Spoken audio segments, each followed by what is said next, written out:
Episode 1 पुनर्जन्म। अनंत ब्रह्मांड में जहां सितारे अमर रक्षकों की तरह निरंतर चमकते रहते हैं, उन्हीं सितारों के बीच में कुनलुन शक्ति के एक अडिग गढ़ के रूप में खड़ा है। ये एक ऐसा क्षेत्र है जहां बहुत सारे शक्तिशाली योद्धा पैदा हुए और उनके नाम हमेशा के लिए इतिहास के पन्नों में दर्ज हो गए। लेकिन फिर भी इन सभी नामों में से एक नाम ऐसा भी है जो बाकी सभी नामों से ज्यादा जोर से गूंजता है। एक ऐसा नाम जिसने सबसे शक्तिशाली योद्धाओं के दिलों में भी डर पैदा कर दिया था। वो नाम था महासंत सम्राट आर्य का। एक ऐसा व्यक्ति जिसे ज्यादातर उसके दूसरे नाम तबाही का बादशाह या मौत के देवता के रूप में जानते थे। लेकिन नियति इतनी क्रूर है कि सबसे शक्तिशाली योद्धा को भी मिट्टी में मिला सकती है। आर्य, जो इस दुनिया के शिखर पर खड़ा था, उसने खुद को एक ऐसी जगह पर खड़ा पाया जहां से आगे बढ़ने का कोई रास्ता नहीं था। उसने कुनलुन में वो सब कुछ हासिल कर लिया था जो किसी भी इंसान का सपना होता सकता है।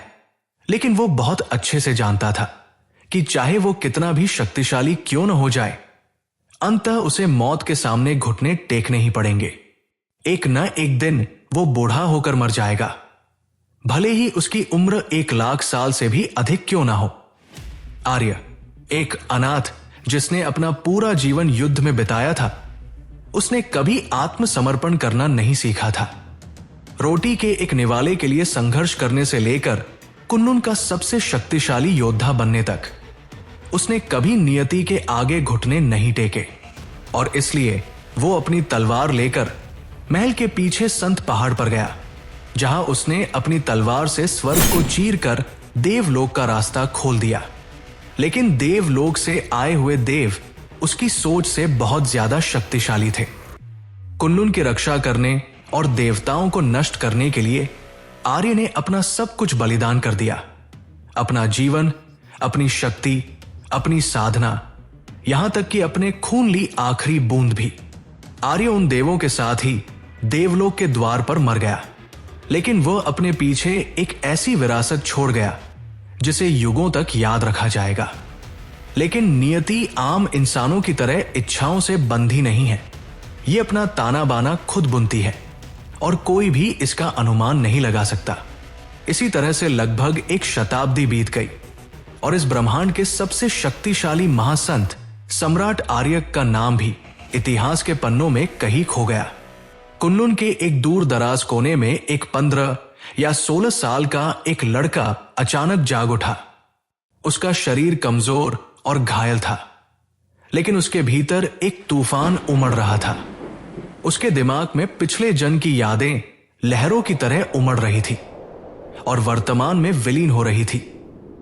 उसका दिल जोरों से धड़क रहा था, जैसे नियति फिर से एक नया पन्ना खुलने की घोषणा कर रही हो। तो मेरा पुनर्जन्म हुआ है, वो भी एक तुच्छ शरीर में, एक इतना बेकार प्राणी जिसे नियति ने भी ठुकरा दिया। अगर नियति फिर से मेरा मजाक उड़ाना चाहती है तो अब उसे देखने दो कि मैं सम्राट आर्य एक बार फिर कैसे उठ खड़ा होता हूं। लेकिन इस बार न सिर्फ अपनी शक्ति वापस पाने के लिए, बल्कि देवलोक के देवताओं को नष्ट करने के लिए। कमजोर शरीर में पुनर्जन्म लेने के बावजूद आर्य की आत्मा पहले से कहीं ज्यादा चमक रही थी।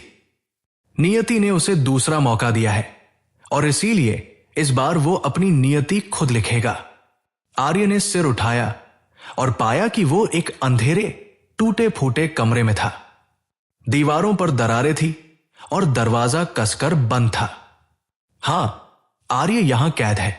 आर्य जब आसपास का जायजा ले ही रहा था कि तभी अचानक उसे दरवाजे के दूसरी तरफ से किसी की बात करने की आवाज सुनाई दी। भाई यशवंत, वो नगर प्रमुख का इकलौता बेटा है।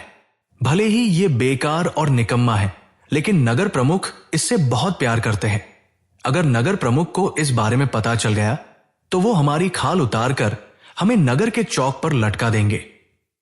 कमरे के बाहर 2 मजबूत लड़के खड़े थे, जिनमें से एक का चेहरा चिंता से भरा हुआ था।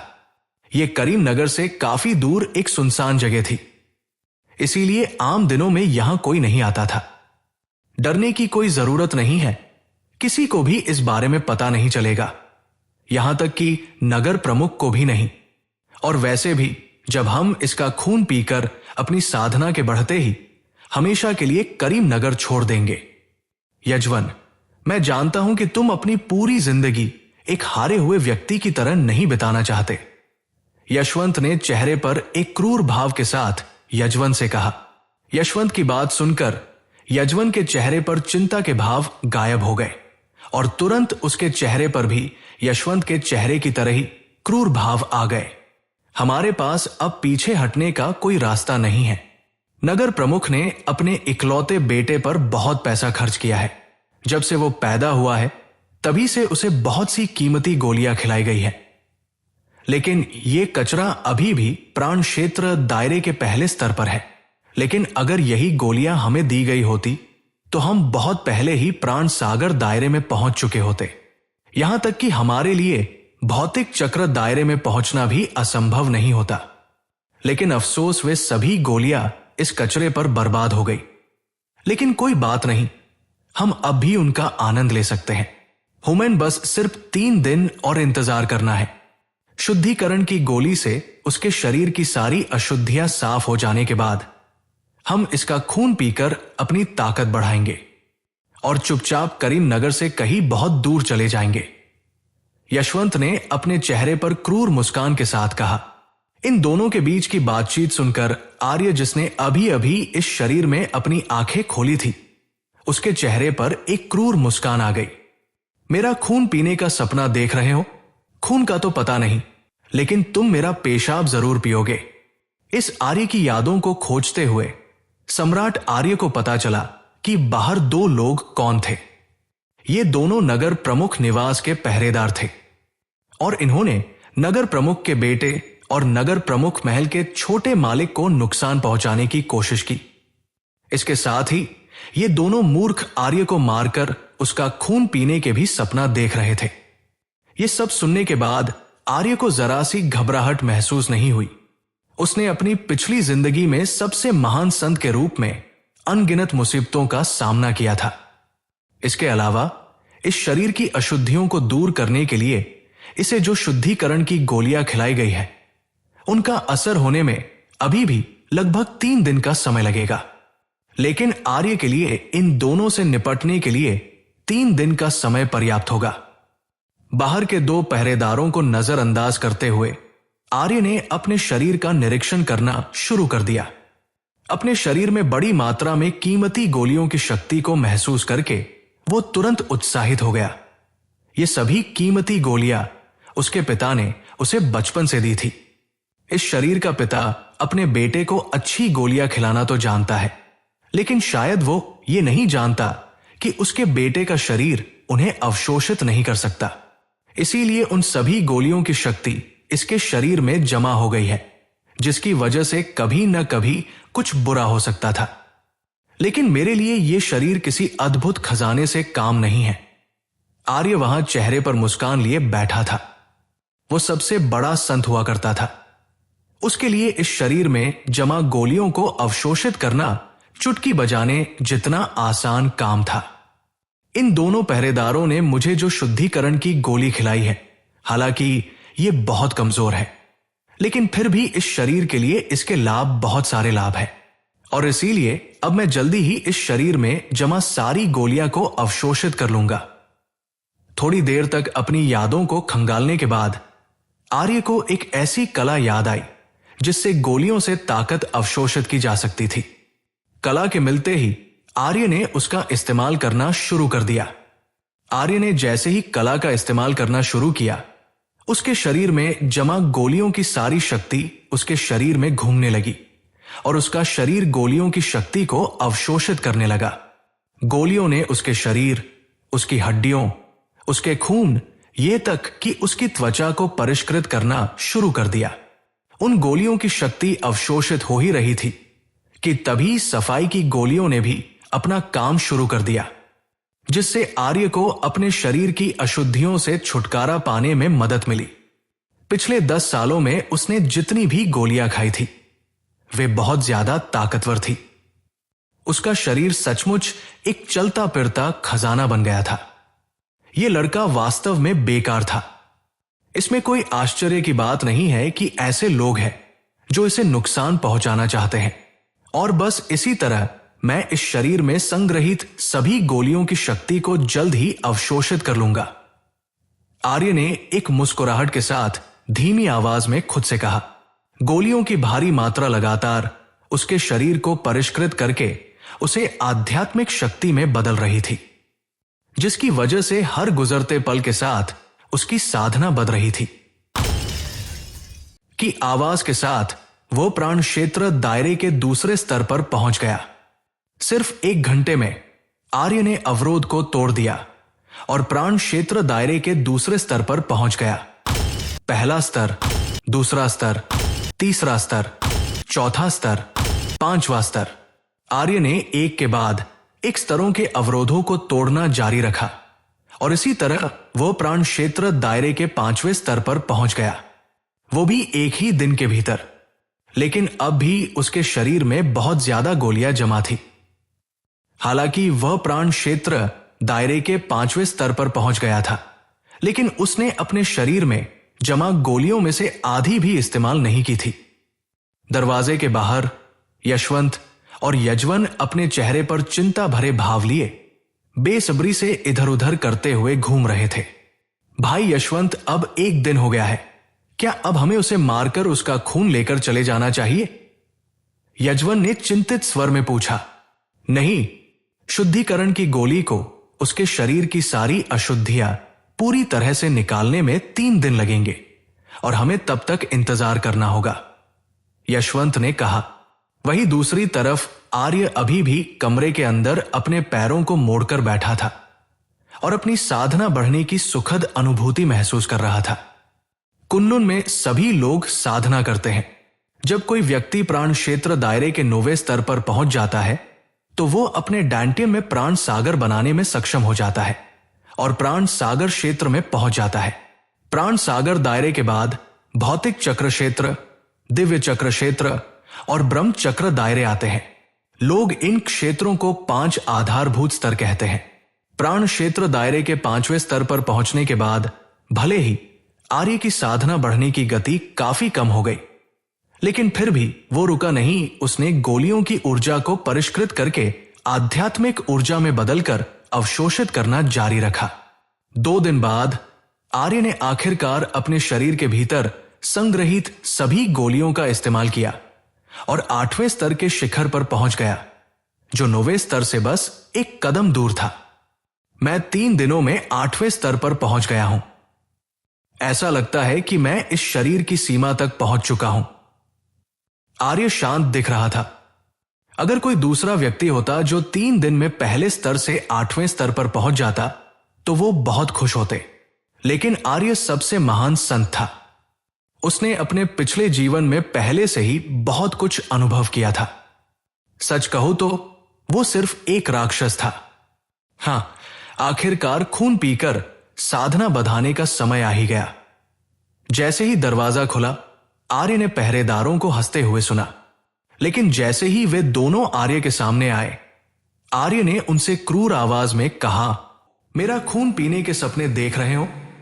अच्छी बात है, मैं तुम्हें पिलाऊंगा तो जरूर, लेकिन अपना खून नहीं, मेरा पेशाब। फर्श पर बैठ हुआ आर्य अचानक से उठा और उसने पहरेदारों के पेट पर एक जोरदार मुक्का मारा, जिससे वे दोनों दरवाजे से बाहर जा गिरे। हालांकि इनका स्तर काफी ऊंचा था, लेकिन फिर भी ये दोनों नगर प्रमुख निवास के पहरेदार ही थे, इसीलिए ये केवल 6ठे स्तर के ही योद्धा थे और आर्य से मुकाबला करने में सक्षम नहीं थे। अपनी कपड़ों से धूल पोंछते हुए आर्य धीरे धीरे अपने कमरे से बाहर चला गया। वो जानता था कि उसके मुक्के में कितनी ताकत है, इसीलिए उसे पता था कि पहरेदार फिर से खड़े नहीं हो पाएंगे। कमरे के बाहर यशवंत और यजवन जमीन पर पड़े हुए अपने पेट को दर्द से पकड़कर भयभीत आंखों से आर्य की ओर देख रहे थे। असंभव, यह संभव नहीं है। तुम तो सिर्फ पहले स्तर के योद्धा थे ना, तो फिर तुम अचानक से सिर्फ 3 दिनों में इतने शक्तिशाली कैसे हो गए? यशवंत ने चौंकते हुए कहा। नगर प्रमुख निवास के एक गार्ड के रूप में वो आर्य से बहुत अच्छी तरह से परिचित था। ये आदमी एक बेकार व्यक्ति था। ये अक्सर नगर प्रमुख के बेटे के रूप में अपनी ताकत का उपयोग दूसरों को धमकाने के लिए करता था, और ये सब इसके लिए एकदम सामान्य था। इसीलिए अचानक हुए इस बदलाव को देखकर सैनिक अपनी आंखों पर विश्वास नहीं कर सके। आर्य को देखकर ऐसा लग रहा है जैसे वो पूरी तरह से किसी और ही व्यक्ति में बदल गया हो। नमक हरामो, तुम्हारी हिम्मत कैसे हुई मुझे अगवा करने की? अब सच सच बताओ, तुम्हें ऐसा करने के लिए किसने कहा? आर्य ने अपनी आंखों में भयंकर भाव के साथ यशवंत की ओर देखा। आर्य मूर्ख नहीं था। वो जानता था कि अगर कोई इनसे ऐसा करने के लिए न कहे तो ये बदमाश उसे छूने की हिम्मत भी नहीं करेंगे। इसके अलावा उनके पास शुद्धिकरण की गोली प्राप्त करने की भी क्षमता नहीं है। नहीं, किसी ने हमें ऐसा करने के लिए नहीं कहा, हम ही तुम्हारा खून पीना चाहते थे। यशवंत ने कहा, क्योंकि अब तुम मुझे सच नहीं बताना चाहते तो फिर अब तुम्हें सच बताने का मौका फिर कभी नहीं मिलेगा। आर्य ने एक कदम आगे बढ़ाया और यशवंत की खोपड़ी पर जोरदार मुक्का मारा, जिसकी वजह से उसकी खोपड़ी फट गई और खून के साथ साथ उसके दिमाग के टुकड़े हर जगह फैल गए। मैं दूसरा मौका नहीं देता। आर्य ने ऐसे कहा जैसे कुछ हुआ ही ना हो। उसने अक्सर ऐसे खूनी दृश्य देखे थे और उसे बस उदासीनता महसूस हुई। यजवन को लगा कि मौत उसके इर्द गिर्द है। वो कोई बहादुर व्यक्ति नहीं था और उसने पहले कभी ऐसा कुछ नहीं देखा था।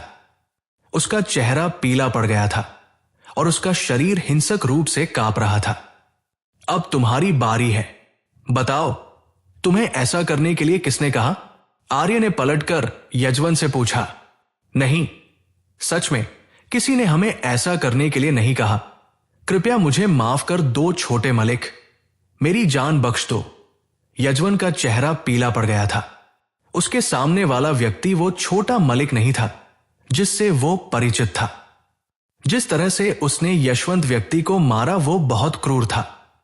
अभी भी सच नहीं बोलना चाहते? खूब, बहुत खूब। चिंता मत करो, मैं तुम्हें इतनी आसानी से मरने नहीं दूंगा। मुझे मारने का एक ऐसा तरीका पता है जिसमें दिल की धड़कन बंद होने से पहले कोई पूरी तरह से नहीं मरता।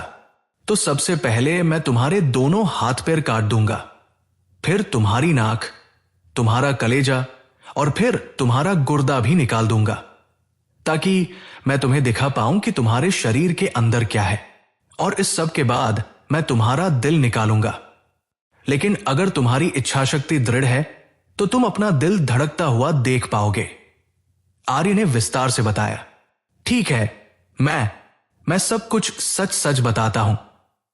यजवन का चेहरा पसीने से लथपथ था। वो ये सब और बर्दाश्त नहीं कर सका। उसकी नजर में आर्य एक राक्षस था, एक खूनी राक्षस। जल्दी करो, मेरे धैर्य की एक सीमा है, आर्य ने शांति से कहा। वो केशव छोटे मलिक है। ये उन्हीं ने हमें ऐसा करने के लिए कहा था और उन्होंने ही हमें सफाई की गोली भी दी थी। यजवन ने बिना किसी हिचकिचाहट के आर्य को वो सब कुछ बता दिया जो वो जानता था। केशव चक्रवर्ती। आर्य के दिमाग में ये नाम जाना पहचाना था।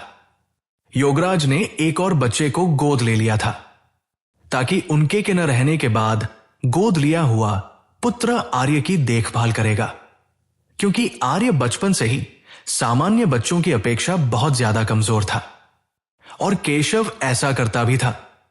वो हमेशा आर्य की मदद करता था, फिर चाहे आर्य कुछ भी क्यों न किया हो। केशव चक्रवर्ती हमेशा आर्य की मदद करता था। केशव चक्रवर्ती, लेकिन वह मुझे क्यों मारना चाहेगा? आर्य ने पूछा। नगर प्रमुख ने उन सभी गोलियों का लगभग 90% आपके ऊपर खर्च किया, जिसकी वजह से वो आपसे बहुत ज्यादा जलन रखते हैं। लेकिन अगर आप मर गए तो वो कानूनी रूप से चक्रवर्ती परिवार के साथ साथ नगर प्रमुख का उत्तराधिकारी बनने वाला एकमात्र व्यक्ति बन जाएगा।